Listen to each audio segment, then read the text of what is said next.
Welcome, everyone. We are thrilled to have you all join us for today's event, hosted by the Living on Earth Book Club in partnership with the New England Aquarium, the Lowell Institute, and the UMass Boston School for the Environment. I'm Vikki Spruill. I'm the proud president and CEO of the New England Aquarium, where our mission is to ensure a vital and vibrant ocean for generations to come. We safeguard endangered and threatened species and their habitats, and we inspire people to take action, and we affect local, state, and federal policies to do the same. Living on Earth has been bringing us fascinating and inspiring stories and conversations of climate change and the environment for the last 30 plus years. And this event promises to be a memorable one. Tonight, author Ed Yong joins Living on Earth founder and host Steve Curwood to share some astonishing stories and mysteries of sensory biology from his best-selling new book, An Immense World: How Animal Senses Reveal the Hidden Realms Around Us. We'll get into their conversation in just a minute, but first, I am beyond thrilled to welcome Sy Montgomery, a beloved and best-selling author of books for children and adults about the other species we are lucky to share this planet with. She is also a close friend of the aquarium. And welcome back, Sy Montgomery.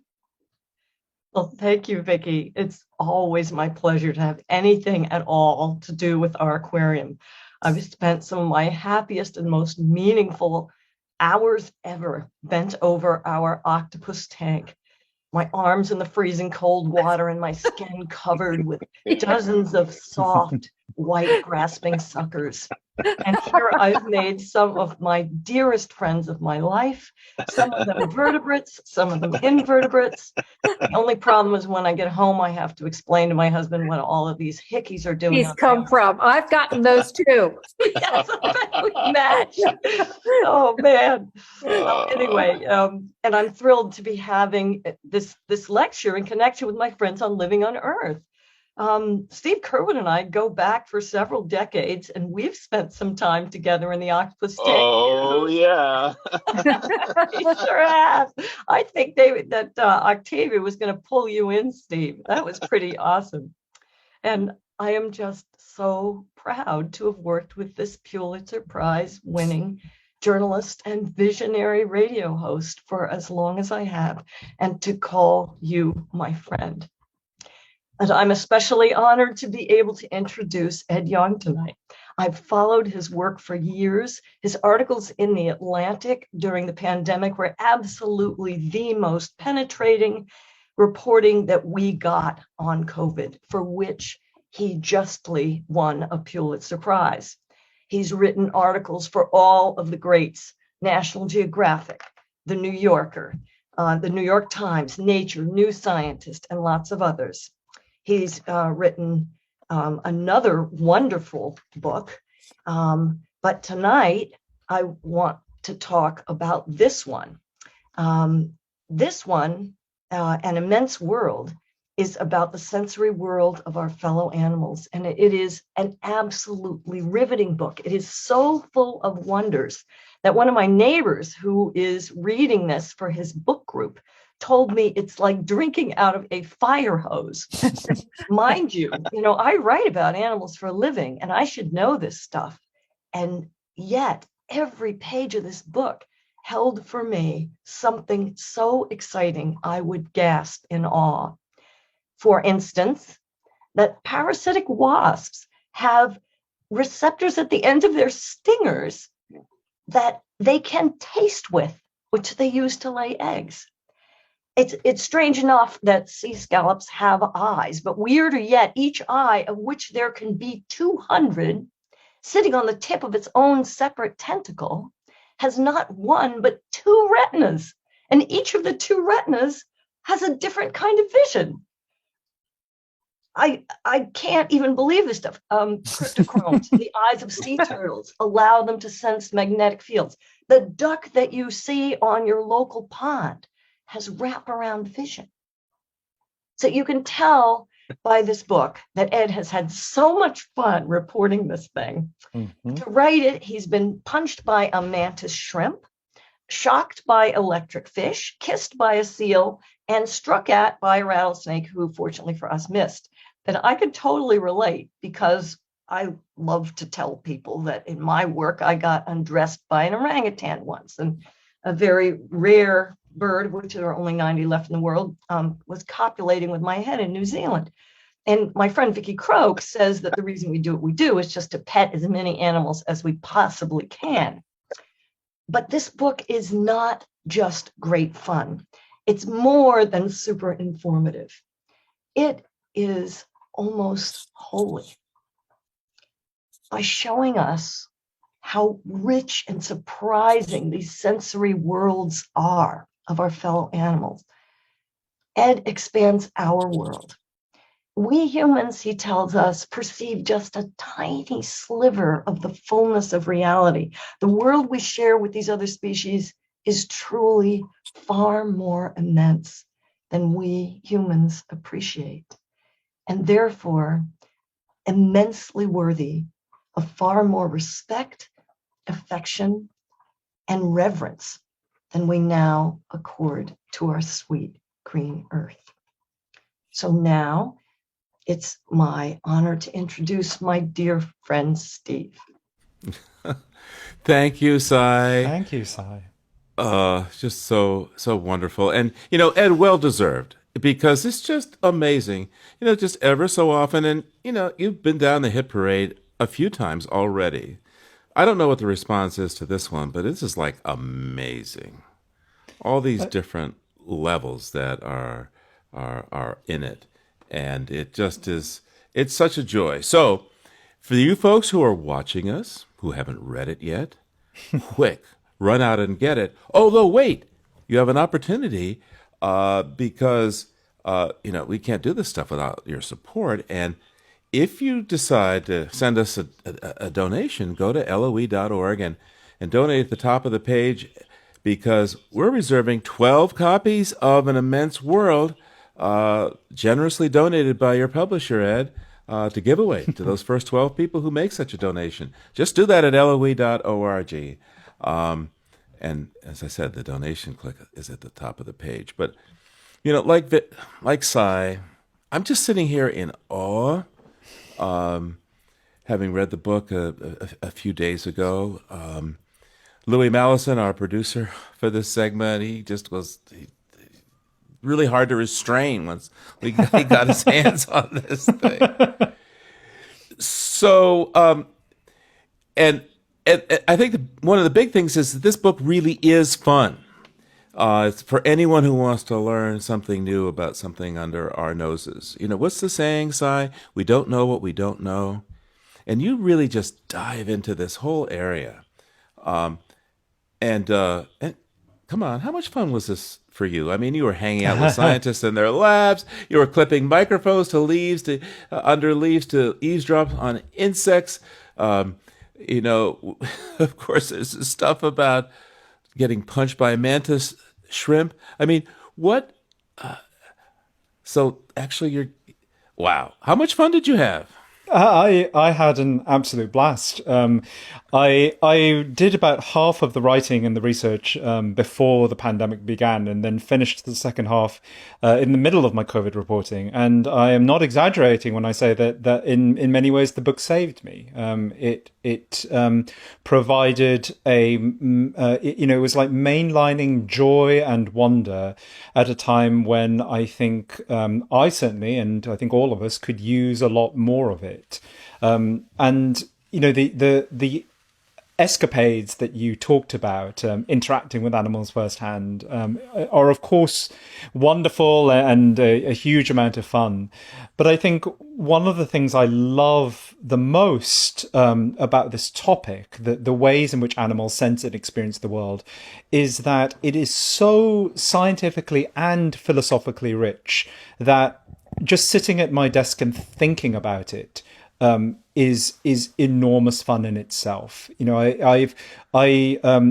I and other writers who've talked about this have compared it to a travelogue. You know, you are stepping into another world, and that act of travel is fueled by our imagination, our curiosity, our empathy, and it allows us to flex those muscles even at times when we're not, you know, getting punched by a mantis shrimp or or getting shocked by an electric fish. And I think I want that for readers too. So it deeply heartens me when you and Sy and others talk about this sort of feeling of being transported, the feelings of joy and wonder. I think that's what I want. I want the ideal reading experience for An Immense World is that in every page or maybe in every paragraph, you find a moment where you actually have to put down the book and go, what?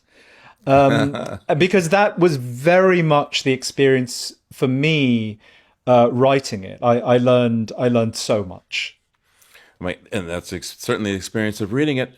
Now, you've been writing about sensory biology for what, a decade or more, but I think it was, 2018 that you decided to do this compendium of what you call Welten, this German word. So explain for us, by the way, what's an Umwelt? So the word Umwelt is German for environment, but in this context, we're not talking about the environment, the physical environment. So my Umwelt is not the lamp behind me, the plants, or sofa. It is the sensory environment. It is specifically the sights and sounds and textures and smells that exist in the world that I can perceive, and that might well be unique to me as an individual or certainly as a species. The core thesis of this book is that every creature has its own particular set of sensory information that it can pick up. It is only perceiving a thin sliver of the fullness of reality. And that, I think, is a wonderfully humbling and expansive idea. It is humbling because I feel, sitting here right now, that my perception of the world is complete. I'm certainly not, grasping for things that I feel like I'm missing. And yet I'm missing so much. I am not perceiving the ultraviolet colors that a bee or a bird might be able to see. I can't feel the magnetic field of the earth in the way a sea turtle can. I can't hear ultrasonic frequencies that mice or bats can hear. There is much around me that I am completely oblivious to, even if it doesn't feel that way. But that is also, I think, a beautifully expansive idea. It means that even in the most familiar settings, there is wonder and magic to be found by thinking about how my dog sniffs his way around the neighborhoods that I walk down thousands of times every year. I see those environments in new ways. By thinking about, what a seabird, like an albatross, perceives as it flies over a featureless ocean. The ocean doesn't become so featureless anymore. I love, that's why the book is subtitled in the way it is. It's not just about thinking about animals in a new light. It's about what animals can teach us about thinking about our world in a new and more profound way. So what sparked this curiosity? What got you thinking, I should really research and then write about what I don't know is going on around me, what I don't know about how animals can perceive and feel and be in this world. What got you going? Yeah, so there's a bunch of different answers to this. As you said, I've been writing on this topic on and off for a long time. But the idea of turning it into a book came from my wife, who is my inspiration for many things. She did some graduate work as a marine biologist, studying the way in which fish that live on coral reefs see color. She's been long fascinated by this area of biology. And I think she quite rightly identified that it would be such a rich thing to delve into at book length, partly because there has been a lot written about the senses of specific animals. So there are whole books about elephants or dogs, for example. There's a lot written about specific senses, so about smell or touch or vision. But there's not been anything, I think, really that ties it all together. and that unites all of the senses and a wide disparate range of animals in one cohesive package. And I think by really doing that, you start understanding how deep and wondrous this area of biology can be, like how much we are missing, how much expanded our world could be when we think about the senses of other animals. I think it is a topic that rewards the kind of book-length synthesis that I'm interested in. And there's sort of a connective tissue that runs through all of the work that I do, which is that just the very simple idea that the world is full of hidden aspects that we should know about and need to know about. In my first book, I Contain Multitudes, that was the quite literally invisible world of the microbes that live on our bodies and that profoundly influence our lives. In this book, it's all the information that surrounds us that we are not privy to, but that other animals are. In a lot of my pandemic reporting, it's about the hidden structures and vulnerabilities in the modern world that we live in that make us vulnerable to a new pathogen. So that there's a running theme of pulling back the curtain and looking at really important but hidden aspects of the world that we should be aware of. So I don't want to anthropomorphize this, but one of the things that comes out from your study of how different animals perceive the world we're in is that the feelings, oh, you're right, that they have feelings associated with this perception, that it's not just, oh, they can connect in this way or see in another way. It is, you also give us a taste of how it matters to them, the whole notion of consciousness for these creatures. But I have to admit that I was kind of embarrassed at the outset of your book because, you organize this by senses and looking at the smell thing, I realized, and I've read some of those all dog books that you allude to, but I have to wonder, am I torturing my dog when I don't let her stop and sniff when I go walking at my local dog-friendly forest? I mean, that's what I came away from. Oh my God, how mean I am to my dog. Yeah, I mean, I had the good fortune of writing that segment of the book before I got my pandemic puppy. So he's a corgi. He's 2 years old. His name is Typo. Good writer name. And I write in that chapter that smell is a primary sense for dogs. It is their main gateway to the world around them. They use their nose as well, and they have an exceptional sense of smell. And I think humans forget this sometimes. And as you say, like a lot of dog owners will yank their dogs along on a walk, and on the assumption that the point of the walk is exercise. And that is certainly one of the points, but I think it's also really important to let dogs be dogs. We do this with Typo.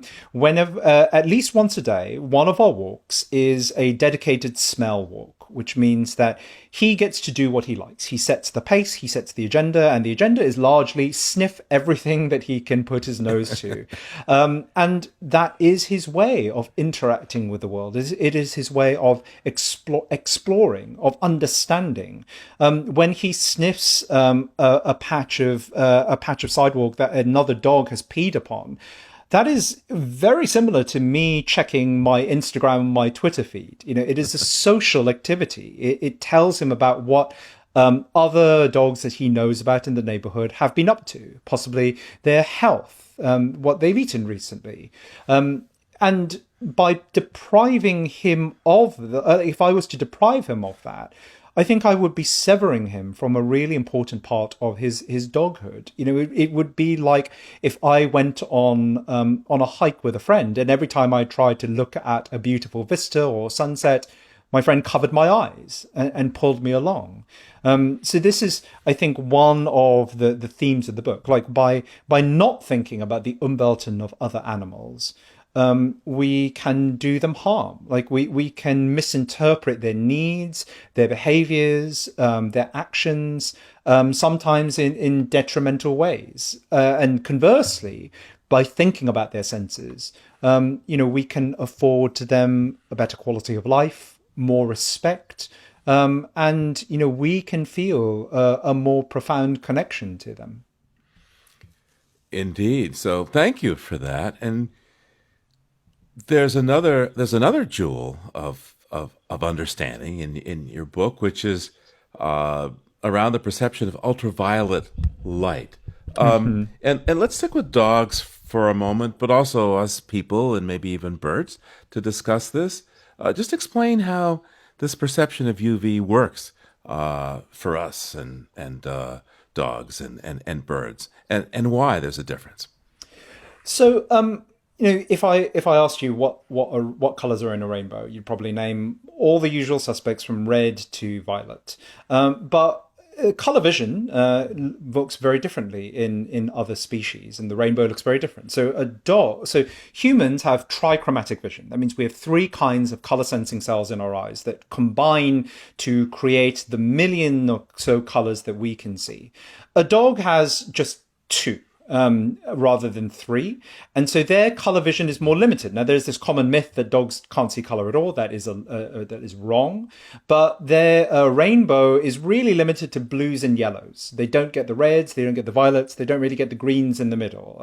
So when Typo's playing with his favorite red ball, that looks like a kind of dark, muddy yellow to him. However, a lot of animals, including most birds, many insects, some fish, are tetrachromatic. They have four kinds of color sensing cells, which means that they have access to an entire dimension of colors that we can't see. That might include ultraviolet, a color at the far end of the rainbow, literally beyond violet. That's what ultraviolet means. But it also includes ultraviolet in combination with the other colors that we do see, creating this huge cocktail of hues that we are completely oblivious to.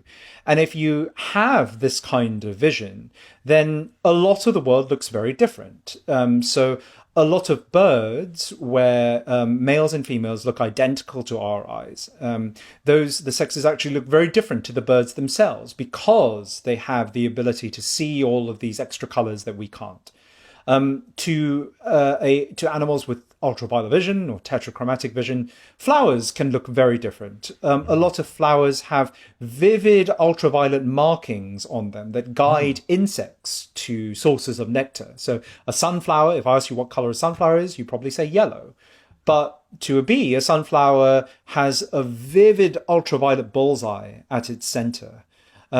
There are many, many examples of this, and I think it shows, it tells us that in much of the world, actually, we are getting a very, very specific view of even things that we consider to be brightly and vividly colored, and that is not what other animals might see. If I open this book, what color are these pages? I would say white, but a lot of printed pages reflect ultraviolet too. So white paper doesn't look white to a bird or a bee. And I think that's sort of wonderful. One of the experiences that people have told me that they have when reading the book is that it feels very trippy. It asks, you start questioning really fundamental things like white. Or cold. And you understand that those are very subjective things that are defined by our particular senses and are far from universal. Yeah, our construct. And, at the other end of what we call the spectrum is infrared. And, of course, our perception is heat. And you have a great section about these insects, about creatures who really seek heat. Tell the story. Come a forest fire, what happens? In the US, there are beetles called fire-chasing beetles, and they are well named because they fly towards forest fires. Burnt forests provide great nurseries for them. They can lay their eggs in the dead or dying trees. The grubs can eat food to their heart's content without fear of predators, because the fires have burnt them all out, without fear of having to deal with tree defenses because the trees have been weakened. But in order to find fires, which these beetles can do over long distances, they need the right sensory organs. And they have these structures near their wings that can detect the infrared radiation given off by a blazing fire. They have been known to gather at the wrong places, at barbecues, at old sports events where people were smoking cigarettes outdoors. But fires are what they're looking for. And they have this incredible ability by just detecting the heat of a fire over, kilometer distances, and, to home in on them. Now, there are other animals that can also perform a very similar trick. It is very useful to be able to detect heat if you are a parasite that targets warm-blooded hosts. Blood gives off heat too. It gives off infrared. And so a lot of blood-feeding animals, from mosquitoes to ticks to vampire bats, have the ability to sense infrared. And probably the masters of this skill are rattlesnakes and other pit vipers. They have small pits, small holes on the front of their snouts that allow them to detect the body heat of their prey, small mice and rats and other rodents.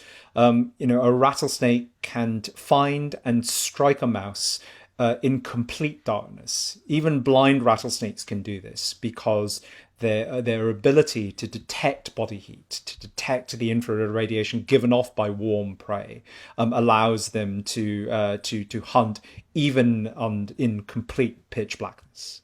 That's right. You were fairly warm when you got near that rattlesnake. How were you able to get away? I did. I was traipsing through the scrublands of California, looking out for rattlesnakes with a researcher who studies snakes. Trying to head towards rattlesnakes is the opposite direction to what most people try and do. But I actually love snakes. I have a huge fondness for a lot of the creatures that many people find off-putting or disgusting. A lot of them have incredible sensory abilities. Rattlesnakes can detect infrared. Spiders live in a woven world of vibrations that they can sense through hairs on their legs, through the strands of the silken webs that they create. Scorpions can feel the slightest vibrations created by the footsteps of passing prey. Bats have this incredible ability called echolocation. They produce high-pitched calls, and they perceive the world in the rebounding echoes. So a bat flying in complete darkness can pull a spider from its web, or fly through a cave without crashing into walls or stalactites. So all of these creatures, they will feature in upcoming Halloween decorations, but they're rarely on people's list of favorite animals. But they're very much on my list. I've always been fond of them because of in part because of their incredible abilities. And I hope that by talking about those abilities in this book, I can convince people to think about creatures that they might otherwise dismiss or be repulsed by in with overtones of joy and wonder instead. Well, I did find it interesting that the picture that you have in your book, some of the pictures, they were great color photos. There must be 50 or something. One of them included the face of a rattlesnake.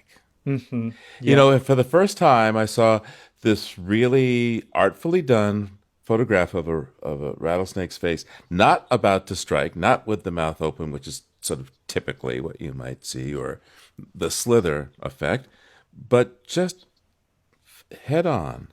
And it was it made me think. So I think I think you've accomplished something You know, there. I'm glad for it. I think snakes are extraordinarily beautiful. And it's not just the rattlesnakes that have incredible sensory skills. Like all snakes have that forked tongue, which they flick out, and that is their way of smelling. It's not about taste. That is their way of smelling the world around them.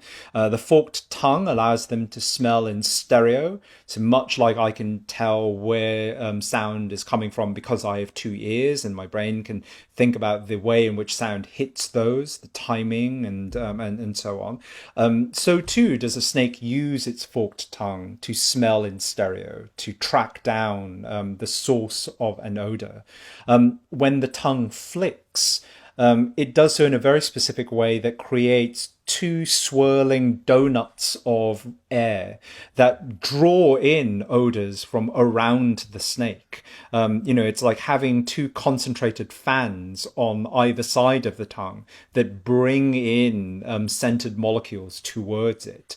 And yeah, I could go on. I think that one of the wonderful things about this area is that there are truly wonders everywhere you look, and sensory biologists tend to often work with weird creatures that other scientists ignore. So this book is full of common animals and familiar ones, yes, like elephants, whales, dogs, but also strange ones like mantis shrimps and star-nosed moles and naked mole rats, and it's almost like the entirety of the animal kingdom is here, and all of it has rich detail and stories to tell. But of course, and greatly enhanced by your wonderful skills at writing and just presenting it to make it possible. Thank you. To simultaneously, as you point out, sometimes stop and just savor a paragraph or a page, but yet one can just keep going too, because it's like being at a word symphony. It's like each phrase, each movement, each set of measures builds into something of a whole. Speaking of which, we probably should talk about sound. We were starting to go there a little earlier in this discussion, and you talk to us about the mysteries of the infrasonic. We talked a bit about infrared, but what about infrasonic whales songs? Of course, many people have heard what Roger Payne was able to do in terms of bringing forth the sounds of humpback whales, as you point out in your book, a hit record. But you go far beyond that with infrasonic, acoustic mapping of the ocean and communications and such. Talk to us about that. Yeah, so infrasound simply means sound that's below the frequency range that we can hear. So very deep sounds that we can't detect, but that many animals can. So elephants make infrasound, and they send each other messages. It feels if you happen to be next to an elephant making such noises, like a kind of deep silent thunder is how Katie Payne, who discovered those sounds, described them. But whales absolutely do this too, and the sound travels much further in the ocean. Which means that the deep, low frequency calls of the biggest whales, the blues, the humpbacks, the fins, can travel over immense distances. Roger Payne, who first wrote about this, calculated that in a quieter era, before the sea was full of human-made vessels, whale song might have traveled over the span of an entire ocean. And that's truly incredible to think about. Like, do they actually communicate over those distances? I think it's really hard to say, but certainly we can record whale song over those distances. Navy hydrophones off the east coast of the US have picked up whales singing off the coast of Europe. And even if they aren't communicating over the entirety of the Atlantic, they certainly are managing to call over incredible distances, which I think then makes you reconsider some basic stuff about whales. Like, what actually is a whale pod? Like, if I see two whales swimming next to each other, sure, I could say they're part of a group. But do they need to be next to each other? Like, if they are in acoustic communication with each other over the span of miles, they might not need to be adjacent in order to be part of the same cohesive group. And I think I think that's another lesson about animal senses. It's not just about the stuff we don't perceive.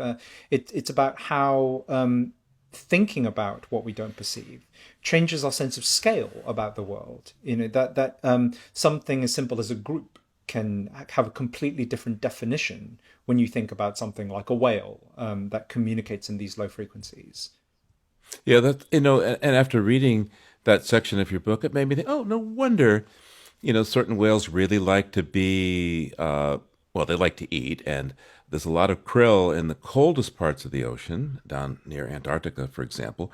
And of course, that's where sound carries the best. The colder it is, the more efficient the transmission of sound. And so, yes, that entire Arctic Ocean is just the backyard, I think, for some species of whales. It's the neighborhood, or maybe it's the neighborhood bar. I don't know. Hey, somebody that you met while researching this book and who's featured in the same chapters you have on dolphins and bats is Daniel Kish. Please take a moment to tell us his story and why it's important that more people should hear this story. So Daniel is blind and has been blind from close to birth. And he gets around using a long cane, as many blind people do. But he also echolocates. So he does the thing that bats and dolphins do. He makes loud, sharp noises. In Daniel's case, with his tongue. He makes these incredibly loud, precise clicks with his tongue. And he perceives the world in the rebounding echoes. And his skill at doing this is really extraordinary. I've gone for walks with Daniel in his neighborhood, and sure, he's using the cane, and that helps him a lot. But he also has just a very deep awareness of his surroundings. Like, he'll be able to duck a tree branch lying across his path. He'll be able to tell me as we're walking along the street where cars are, like where houses are, where lawn converts to gravel, converts to concrete, back to lawn. He has this incredible awareness of his surroundings because of echoes. And he's not as skilled as a bat. He likes to point out that they've had millions of years of head start in him, but he's very good at this. And I think that has a couple of lessons for us. Firstly, the scientific paper in 1944 that first coined the word echolocation used it in the context of bats and people. So it's been well known for a long time that a lot of blind people can do this. And yet, even today, a lot of researchers who study echolocation aren't aware that human echolocation is a thing. And I think that's in part because of ableism, because we underestimate the abilities of people who don't have a typical sensorium. And I think it also shows that even within a species, in this case humans, the Umwelt can be very, very different. It's often said when writing about the senses, and not in my book, that humans are a visual species. And it seems to disregard the millions of people who get by very well without any sight at all. And the other thing that I think that Daniel's story really tells us that's very important is that with this, when thinking about the senses of another animal or another individual, there's always going to be a gap that we cannot cross. So if I'm thinking about my dog or a whale, I can tell you about what scientific research says about their experience of the world. But I can't really tell you what it's like to be a dog or be a whale. I can guess at their subjective experience, but I don't know for sure. Now, you might think that in the case of Daniel, it would be easy because he's another person. We speak the same language. He has words with which to describe his experience, which an elephant or a dog does not have. And yet, Daniel is a blind person in a world full of sighted people, in a culture full of sighted people. And so he describes his experience still using visual metaphors. He will talk about the brightness of his sensations. He will talk about getting flashes whenever he clicks with his tongue. When he's talking about that, is that the same as what I understand from these terms? Maybe not. And so even though we are the same species, we have the same language, I still don't really know what it's like to experience the world in the way that Daniel does. There's always going to be that gap. Now I can take a guess. Like in my mind, when Daniel echolocates, I imagine like a watercolor world exploding out of the darkness. I imagine like a black space and then splotches of color that appear around me representing, and in this case, like color might represent different textures or different shapes. When Daniel echolocates a tree, he talks about like a long solid thing with a kind of fuzzy cloudy thing at the top. That it's sort of a snapshotted thing. It appears every time he clicks. It's a bit stroboscopic. It flickers on and off. But that's sort of the closest I can come to imagining what it would be like. I think it's important to recognize that this is a task that we'll never really be able to accomplish. The glory is in the attempt to do so, the effortful work of trying to extend our curiosity and our empathy into the lives of other people and other creatures. And I found it really fascinating that as you tell his story, he developed this process all by himself. That through illness as an infant, he lost his sight very early. I'm trying to remember how young, maybe 9 months or something, and started to evolve this way of clicking to get around. Reminds me of some of the African languages which have a lot of clicking sounds in them. I wonder, the Khoisan in Namibia, they have extraordinary tracking skills. And and of course I don't know whether that's anything to do with echolocation, but you're right that Daniel absolutely developed this ability on his own and is now teaching other people to do it. And I do think that it's interesting to think, with a lot of what I write in the book, the differences in the Umwelt are due to basics of biology, anatomy, physiology, neuroscience, all the rest. Like animals just come with different hardware attached to them. But when it comes to humans, we also have to think about culture. We have that extra layer on top of what our bodies provide to us, and that does absolutely affect the way we perceive the world. So in Western societies, it's been said for centuries or millennia that humans have a very bad sense of smell. We don't use our noses very well. But these two things are interlinked. We don't spend a lot of time sniffing things. Smell is not dominant in our culture. And very notably, unlike, say, like vision or sound, we don't have a rich vocabulary for describing smell. We have very, very few smell-specific words in English. Most of our words for describing smells are just nouns, or they're loan words from other senses. But that's not universal. There are many hunter-gatherer groups in Southeast Asia in particular, the Jahai, the Manik, for whom smell is very, very important. It's a rich part of their culture. They have a lot of smell-related words in their languages. If our understanding of the world had been based on Jahai scholars rather than ancient Greek ones, we might have a very different conception of what smell means to humans and our ability to use the sense. It's just more evidence, I think, that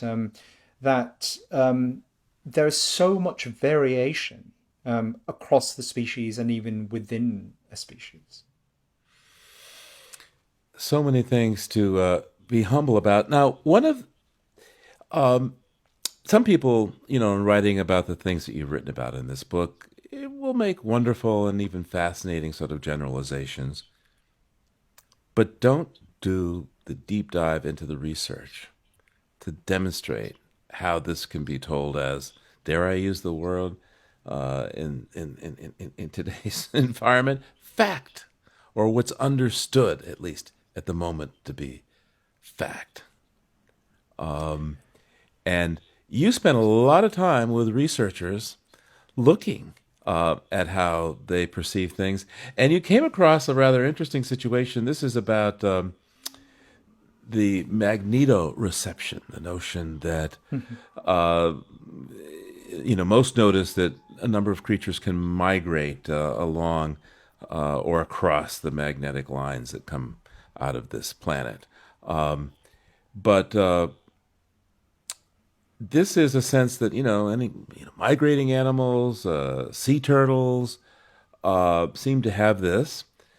But why is the sense so elusive? And by the way, why do a number of scientists who study this there tend to be arguments about it? Yeah, so magnetoreception is the ability to sense the magnetic field of the Earth itself. So a lot of animals have essentially what are internal compasses. If you take away all other landmarks, the sun, the stars, the moon, have a dark, clouded night, they can still find the way. A robin that's about to migrate, you put it in a cage in a sealed room, it will hop in the right direction. That is, in fact, how scientists first realized that magnetoreception was a thing. But the actual basics of this sense, what organ is responsible for detecting the magnetic field? Where is it? How does it work? All of these are elusive in the way that almost every other sense is not. You think about vision. I know that I know that I see because of my eyes. I can tell you in excruciating detail how the cells inside my retinas work. You can't do that for magnetoreception. We don't even know where the organ is. And in part, it's because a magnetic field is a very weird kind of signal. It penetrates through living tissue and is not impeded by tissue. So unlike things like light and sound, which are blocked by our bodies, magnetic fields are not. So while most sense organs have to be on the surface of an animal's body or connected to some kind of hole in a skeleton or a shell, a magnetoreceptor, a body part that senses magnetic fields, doesn't need to be like that. It could be anywhere. It could be deep inside the body. It could be distributed across the entire body. The magnetic fields are also a very weird kind of stimulus. If I asked our listeners right now, explain how magnets work, most people would struggle to do so. I would struggle to do so. Magnetic fields are very, very counterintuitive, and they're not a thing that we as humans sense. So it's very difficult to understand how an animal might be able to sense them, what kind of information they might get from them. How it's hard to then design experiments. If I'm trying to design an experiment to test an animal's hearing or its sight, I know whether I'm doing the right thing. I can look at the thing that I'm showing them and sort of have a basic sense for that. Can't really do that with a magnetic field. So it's a very, very difficult sense to grapple with and to study. And because of that, because there are so many unknowns, there's a lot of glory to be had in trying to answer these basic questions. It's the last unknown.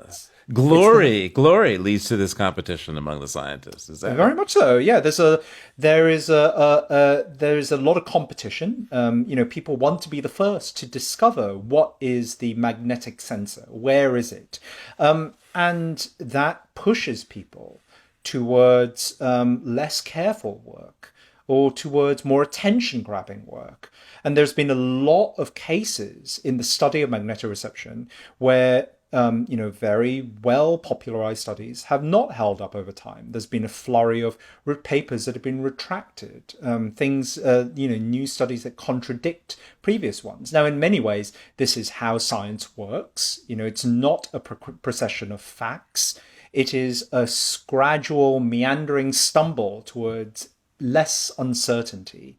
But we're seeing this process very clearly with magnetoreception at a very rapid pace. It's sort of exciting to be on the crest of the wave of understanding here. With a lot of other senses, there's much to learn, of course, but a lot of the basics have been settled. And not so here. Here we see science in the very raw and sometimes unseemly process of unfolding.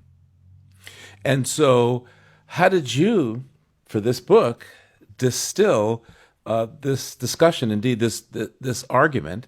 And as you rightfully say, science is constantly evolving. There is no fixed fact, and in fact, we've yet to figure out what gravity is, really. But how did you distill that? How were you able to decide what you should present as the best evidence to readers?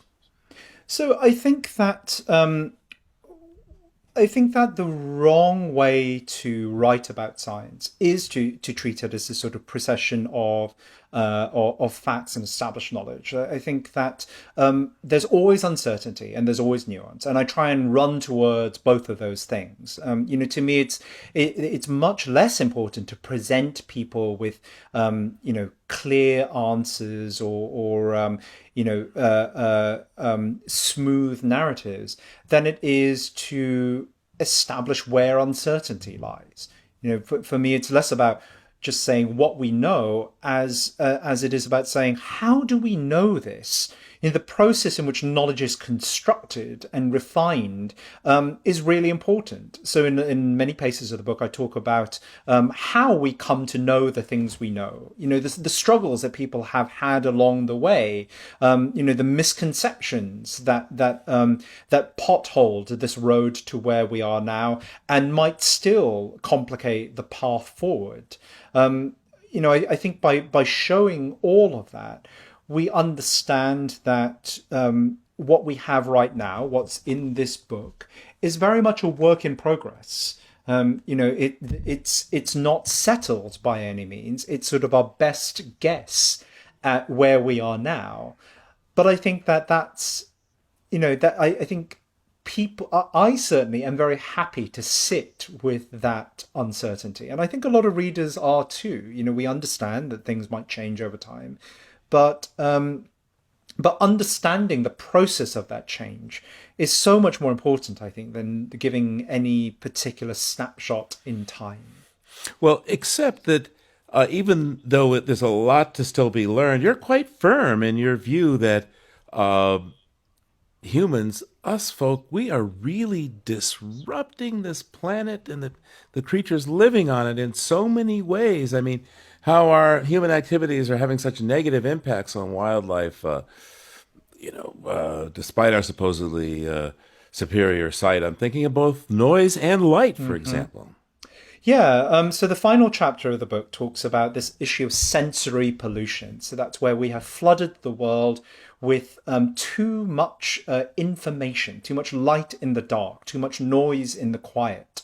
And we don't necessarily think of light and noise as pollutants in the same way that we might think of plastics or environmental toxins, but they very much are. When they exist in places where they don't belong, or at times when they don't belong, they can seriously harm the animals around us. They can waylay migrating birds from their paths. They can pull hatchling sea turtles up a beach rather than towards the ocean where they belong. They can distract pollinating insects from the flowers that they ought to be servicing. They can push birds and many other animals away from habitats that they would otherwise thrive in. These are significant problems, and they should be addressed. One of the reasons why I'm very firm about the scale and scope of these problems in the book is that there has been a lot of evidence to support them. There have been reams of different studies from lots of different groups in lots of different creatures and lots of different settings showing the harmful nature of light and noise pollution. And I think these are important problems to grapple with, in part because they are solvable ones. a lot of the ecological sins that we have foisted upon the planet are very hard to undo. If all greenhouse gas emissions were to cease tomorrow, a lot of the future climate change would be baked in because of this sort of momentum that we are now sort of stuck with. If we ceased all plastic pollution tomorrow, the plastics that we have already produced would continue to despoil the oceans for decades or centuries to come. But if we switched off a lot of stuff, much light and noise pollution would stop immediately. That's a very rare opportunity for an ecological win, and one that I think we should take up. A lot of the ways in which we can reduce light and noise pollution, switching off lights and noise, reducing the speed of things like ships or cars, are eminently doable. They just require political will to achieve. And understanding. We're coming up against the clock here, but we have a question from a listener. You may often get this, but all the work that you've done so far, Ed Yong, if you were to be another creature, what would that creature be? What's your favorite? What's your favorite? Oh, I mean, I have so many. They're all my babies. I understand, and it's hard to pick. But since you and Sy began this segment by talking about octopuses, why don't we go with that? Truly incredible creatures, and the ways they sense the world are extraordinary too. An octopus's arms live in a world of taste and touch. And I think likely they combine those two senses into something cohesive. So while when I put food in my mouth, I can distinguish the mouthfeel from the flavor. I'm not sure that's true for an octopus. They would assume that they know the taste of a shape, or the feel of a flavor. Then the arms can work to an extent independently from the head, which lives in a world of vision. There's a lot of there are a lot of neurons in the arms, and to an extent they have their own agency and their own abilities. So how many Umwelten does an octopus have? Is it just the one, or is it two separate ones that sort of talk to each other, but maybe have some degree of autonomy?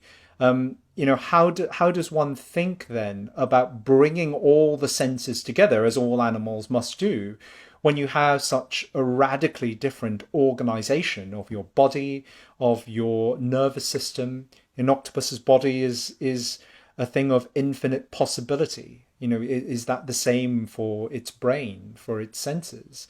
I don't know, but I think that, and the octopus features heavily in one of the penultimate chapters in the book, where I think it's a great case study for how much our imagination, it shows how much our imagination struggles when thinking about a creature with a completely different setup to our own, but also how rewarding it is to think about what it might be like to be an octopus. So that if you're annoyed, you can just let out a little bit of ink and black ink and go away. Or if you're in a tight spot, you can go through something that's so tiny nobody would ever think you could get through there. That's right. Or blend into the background. Or just simply disappear. All right. We're going to push the clock a little bit here by asking another listener question that we have is, what are some of the most ingenious ways that scientists have used to discover how all these various animal senses work? For example, how did we understand that a snake's forked tongue is this vortex at the end, a sort of stereoscopic smelling, or how fish can see color, and it goes on. So the snake's forked tongue is actually a great example of this, because that basically involved clouds of cornstarch and some lasers to illuminate to actually make visual the things that the tongue tips were doing to the air around them.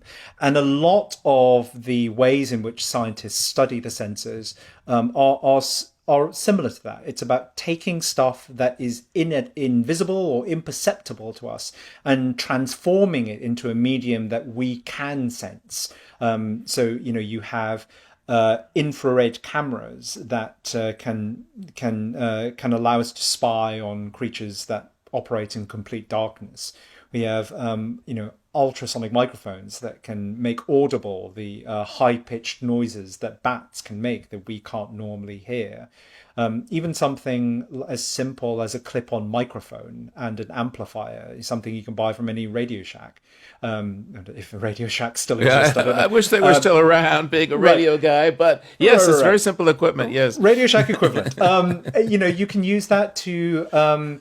you can clip that onto a plant in any park or garden and hear the seismic vibrations that insects are sending through that greenery.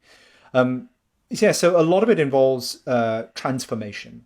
But I think probably the most important thing that scientists do to understand the senses of other animals is just to observe, to be curious, to watch what creatures are doing. I already said that we discovered magnetoreception because people watched birds in cages and went, they seem to be hopping in a very specific direction. A lot of ultrasonic signals, too high-pitched for us to hear, were discovered because scientists watch animals doing what appeared to be screaming or shouting, but with no sound coming out.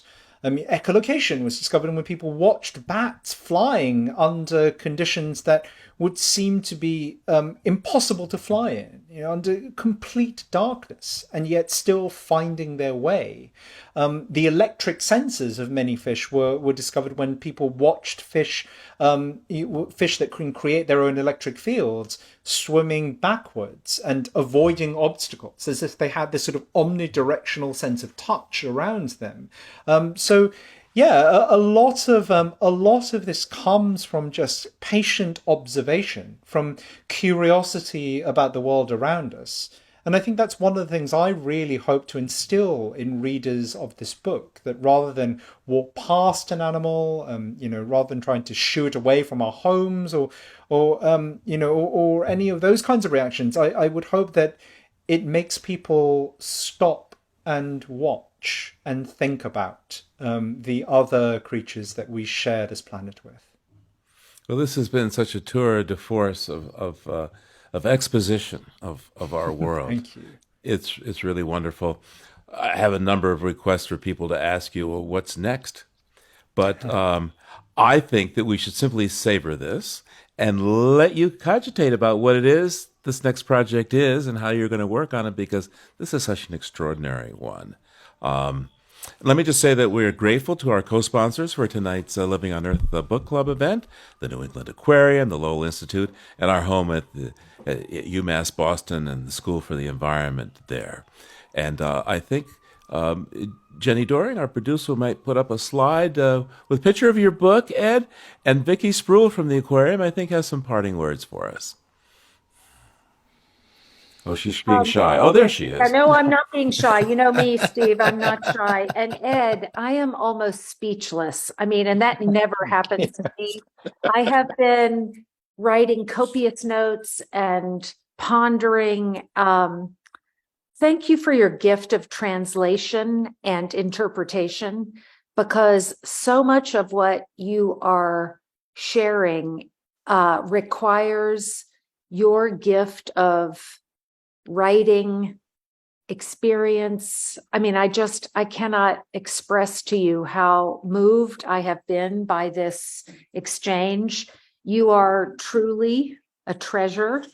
And while, look, I run the New England Aquarium and I care deeply about how much you shared about the octopus and whales, and that's what gets me up out of bed every day.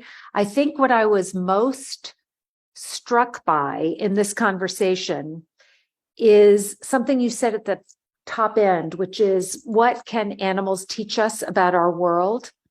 And at a time when we are so polarized, so complicated, so divided, you said, and I think I got this right, pulling back the curtain to the hidden aspects of the world we should know about and learn is, I want to learn from the animals.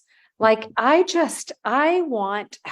I wish I had some of those sensitivities and sensibilities that you've described. Oh, how I wish we humans had those experiences. I mean, I think we would be in a far better place if we could zone in for ourselves on all these special features that so many of the animals in our world have. And I don't know, I'm kind of leaving this lecture thinking, I'm not sure we do. Maybe we do, or maybe they're not as sensitized. But anyway, thank you for helping me see that realization. Again, you're a gift.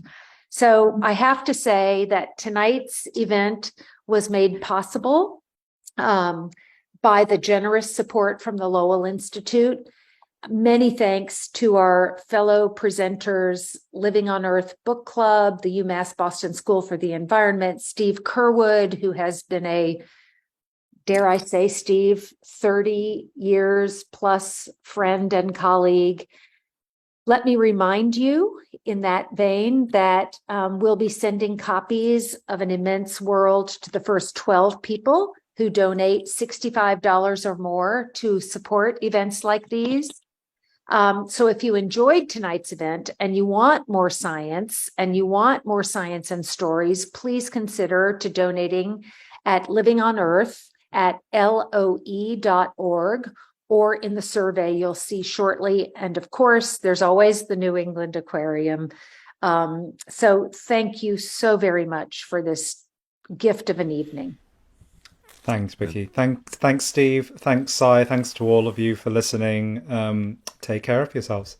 Yeah, and thank you, Ed, for the writing and the research and the care and the determination and the vision and persistence. And persistence. Yes, persistence. Oh my God. When it comes down to writing something like this after you've gathered all that, that's Don't know how you do it. Thanks. Good night. Good night. Good night and take care. Good night and good Bye. luck. Okay. Good night. Bye-bye. Bye.